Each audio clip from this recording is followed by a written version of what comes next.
श्रीराम जय राम जय जय राम. श्रीराम जय राम जय जय Ram. 15 August. वृत्तीचे समाधान ही भगवंताच्या कृपेची खूण. आपला देह पंचमहाभूतांचा आहे. यामधला मी कोण हे पहावे.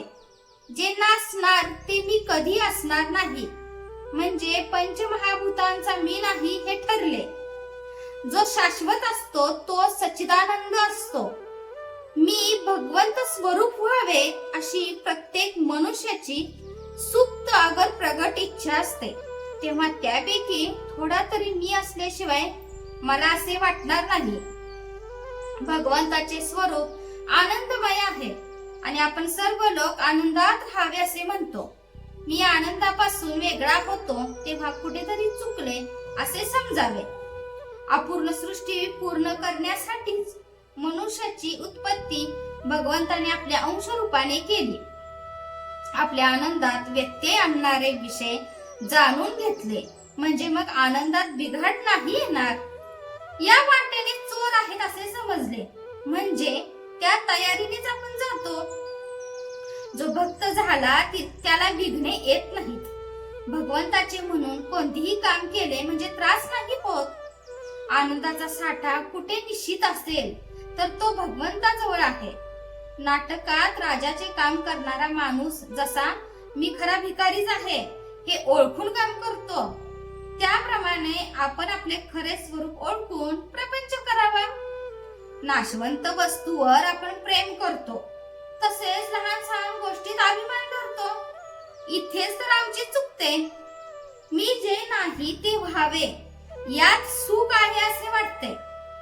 कामधेनू जवळ आपण विषय मागतो आणि मग दुःख झाले म्हणून रडत बसतो. याला काय करावे.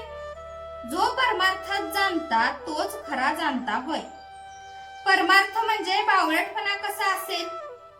अनेक बुद्धिमान विद्वान लोकांना जिथे आपल्या बाजूला वळवायचे असते तिथे बावळटपणाला वावच नाही. विद्वान लोक वेदांत अत्यंत कठीण करून जगाला उगीच फसवतात. मग सामान्य माणसाला असे वाटते की अरे हा वेदांत आपल्यासाठी नाहीच. परंतु ही चूक आहे. वेदांत हा सर्वांसाठी सर्व मनुष्य मात्रासाठी आहे. वेदांताशिवाय मनुष्याला जगताच येत नाही. घराच्या चपराखाली ज्याप्रमाणे सर्व लहान लहान खोल्या येतात त्याप्रमाणे वेदांतात इतर सर्व शास्त्रे येतात. शास्त्राचे मार्ग हे वृत्तीला भटकू न देण्यासाठी आहेत. ते वृत्तीला हलू देत नाहीत. त्यात नामाची गाठ पडली की भगवंतापर्यंत साखळी जोडली जाते.